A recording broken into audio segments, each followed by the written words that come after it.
This is the picture of Bangladesh Prime Minister Sheikh Hasina, fleeing the country. She has ruled for the past 15 years. She and her sister had to take an Air Force helicopter to India, where they would seek asylum for a short time. After the news was released, protesters stormed the Prime Minister's residence, occupied the Parliament building, and stole many things there. The wave of anger is so widespread that statues of the late Prime Minister Sheikh Mujibur Rahman, Sheikh Hasina's father, were also vandalized and pulled down. So why did a veteran leader like Sheikh Hasina have to flee her country? What is really happening in Bangladesh? All will be answered in today's video. Welcome to LH Global Insights. Originating from the civil service quota system. On July 1, 2024, students began protesting in Bangladesh by blocking the roads and railways. They were protesting against the Bangladesh Supreme Court order passed on June 5, 2024, which reintroduced the controversial civil service quota system in Bangladesh. What are these quota systems? To understand the origins of the unrest in Bangladesh, we need to go back in time to the country's founding. After gaining independence from Pakistan in 1971, Bangladesh decided to honor those who fought for freedom by granting a special quota in the civil service, under which 30% of jobs in government agencies were reserved for independence fighters and 10% for tortured women. The policy was initiated and implemented by the first Prime Minister of Bangladesh, Sheikh Mujibur Rahman. More than 20 years later, many of the beneficiaries of the policy have passed away. Their descendants are still there. So the quota system had to be changed. In 1997, to provide jobs for the children of independence fighters again. The reform took place in 2010, extending the scope to the grandchildren of those who sacrificed their lives for freedom. And now, the grandchildren of freedom fighters will also be granted this quota, under which 30% of jobs are reserved for the children of independence fighters, 10% for women, 10% for backward regions, 5% for ethnic minorities, and 1% for people with disabilities. And when these numbers are added together, it comes to 56%. And this is what led to student protests that began across the country in 2018. They wanted to bring about a change in the quota system. The protesters demanded that, in addition to quotas for minorities and the physically disabled, the government should remove all other unfair preferences. There were many clashes between the student protesters and the pro-quota supporters. On the Hasina government side, they said that the quota system was fine and would continue. Hasina is the daughter of the first Prime Minister of Bangladesh, Mr. Sheikh Mujibur Rahman. At the age of 28, Hasina and her sister were lucky to survive, but had to witness the death of their family in the August 1975 coup. Later, when she rose to become Prime Minister, Hasina's political career was deeply influenced by her legacy and principles of her fathers. And in that legacy, this quota system plays an important role. And that is why Ms. Hasina does not want to abolish this special job allocation system. With students, they do not accept the explanations from the government. Not to mention the unemployment situation among the youth. It is not easy to get a job in different fields in the private sector and in the state jobs. About 400,000 graduates have to compete for 3,000 new positions every year, of which more than half of them are reserved by the civil service quota system. And this is considered to be due to the severe unemployment situation in Bangladesh. Students started to skip classes. They took to the streets to protest. Many students hacked government websites to demand reform of the quota system. Opposition parties accused Ms. Sheikh Hasina of wanting to maintain the quota system, to maintain a bureaucracy, and for her party supporters. And finally, under the pressure of protests, the Bangladesh government announced in 2018 that the quota system would be abolished. The story would end there and Bangladesh would return to peace. But unfortunately, this period lasted only 6 years, as things spiraled out of control. In 2024, the relatives of the independence generation petitioned the Supreme Court that the government's decision to abolish the quota system was a mistake. And then on 5 June, the Bangladesh Supreme Court announced a new decision. They said that the abolishment of the quota system was illegal. So the old quota system would be reintroduced. And after this decision was announced, protests started all over the country. Many students directly criticized the Prime Minister Sheikh Hasina. But why, when the court issued the verdict, Ms. Hasina the focus of the protesters' attacks? There are two reasons for this problem. Prime Minister Sheikh Hasina has been suppressing the opposition for a long time. In fact, in 2024, she was accused of rigging the elections. Out of 300 seats in the National Assembly, Ms. Hasina's party won 222 seats. Many international agencies said that this election was unfair. The opposition of the Bangladesh Nationalist Party even boycotted the elections. People believe that Prime Minister Sheikh Hasina is implementing a dictatorship in Bangladesh. The second reason is that Ms. Hasina also used excessive force against the protesting students. After July 1, 2024, the protests continued. Students called these protests Bangladesh blockade. And not only in the capital Dhaka, but in the north of the country, the transport and train services were suspended. But no one expected that Sheikh Hasina would have to leave the country just a month later. The tense situation seems to be under control. In fact, on 8 July, Sheikh Hasina had a 4-day visit to China, where she signed several agreements with Chinese President Xi Jinping. But suddenly, she had to return home early due to the unrest. On 14 July, Sheikh Hasina held a press conference to calm the protesters. In her speech, she made a shocking statement. If the grandchildren of freedom fighters are not entitled to the benefits of reservation, should the grandchildren of Razakars be entitled to it? Not only the Prime Minister, the Minister for Social Welfare, and the Minister for State Information and Broadcasting also made similar statements about Razakars. So what does Razakars mean? This is a susceptible term in Bangladesh for bad guys who have betrayed the country. And this controversial criticism officially became the last straw for the protesters, who were very dissatisfied with the government of Sheikh Hasina. And uncontrollable developments began to emerge. By mid-July, protests had spread across the country. To quell this wave, the Bangladesh government mobilized armed forces to intervene. Tanks appeared on the streets. Rubber bullets and tear gas were used, which led to a tense confrontation between young protesters and the government, the military police force, and students loyal to the Awami League. Continuous clashes took place, and more than 15 students were killed on July 18.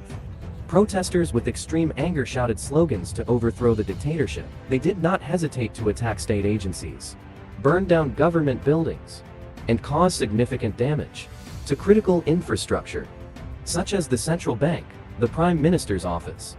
They even hacked the police force's website.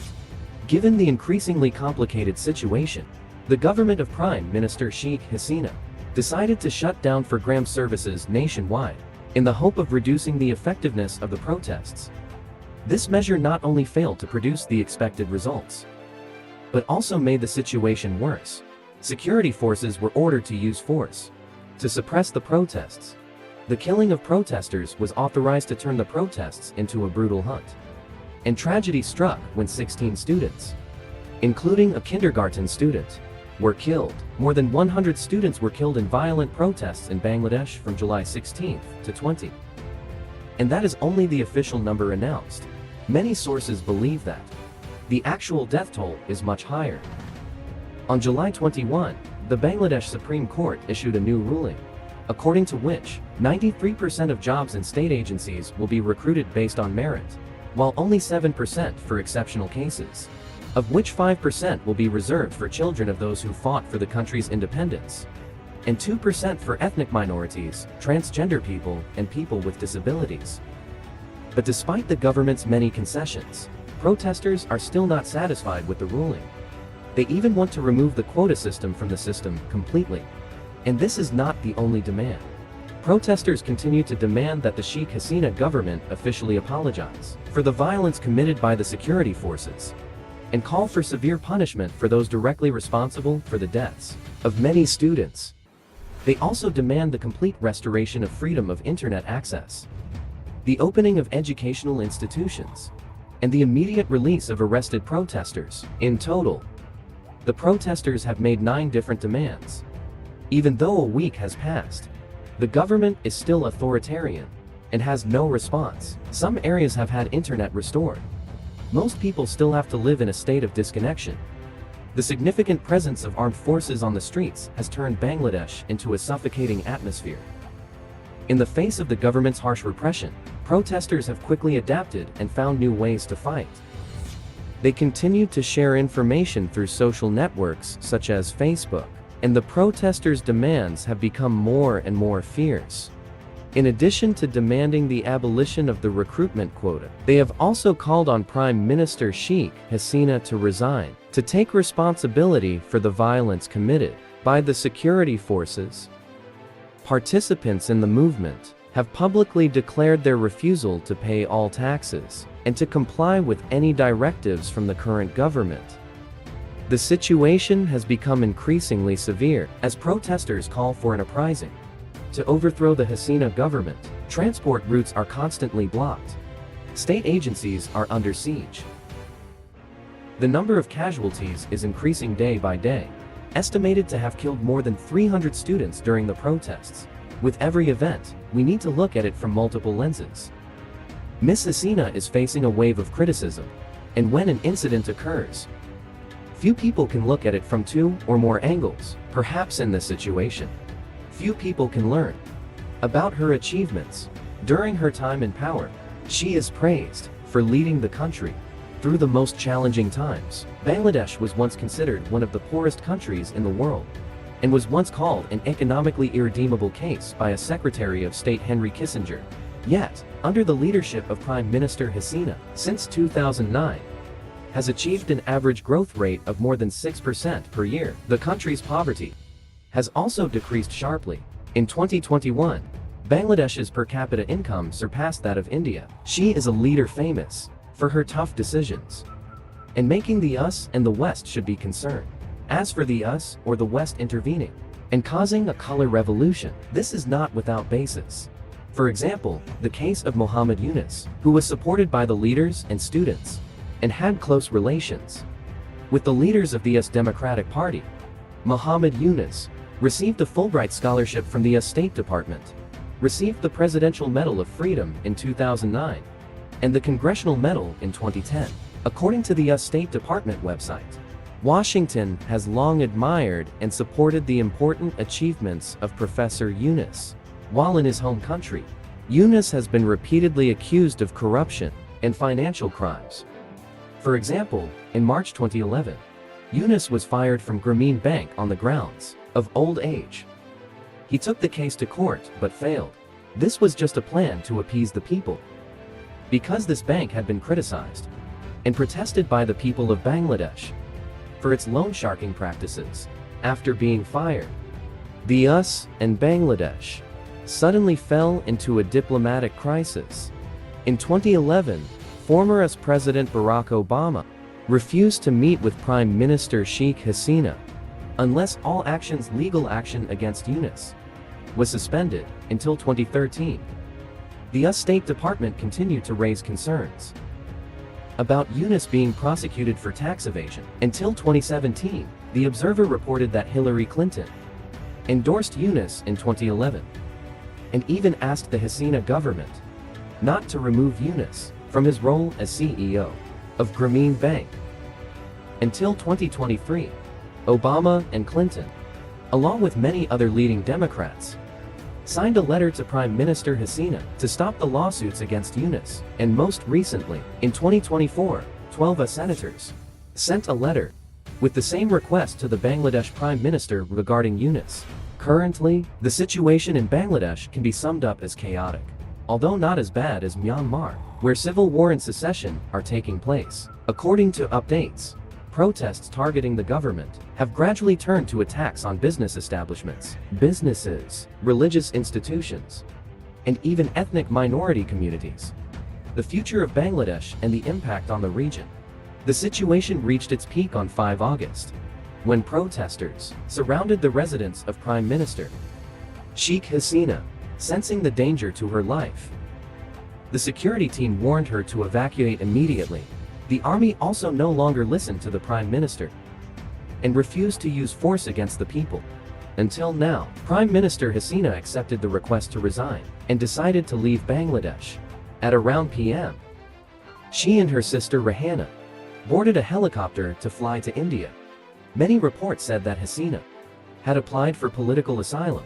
In the UK by p.m., images on media and social networks showed thousands of protesters storming the Prime Minister's office, causing chaos as they looted and even feasted in the palace, which was once the most heavily guarded in Bangladesh.